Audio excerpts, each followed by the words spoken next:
Сәлеметсіздер ме, құрметті оқырмандар, мен бүгін мәшкөже тамағын жасап көрсетемін.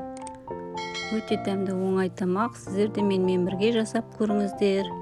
Бұл тамақты мәшаба, машқурда, мастава деп те атайды. Сіздер жақта қалай атайды, комментарийға жаза кетіңіздер.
Құрметті оқырмандар, осы менің тамағымыз дайын. Сіздерге ұнады деген ойдамын. Сіздерге ұнаса, маған лайк басып, комментарий жазып, тіркелуді ұмытпаңыздар. Видеоны соңына дейін қарағаныңыз үшін рахмет.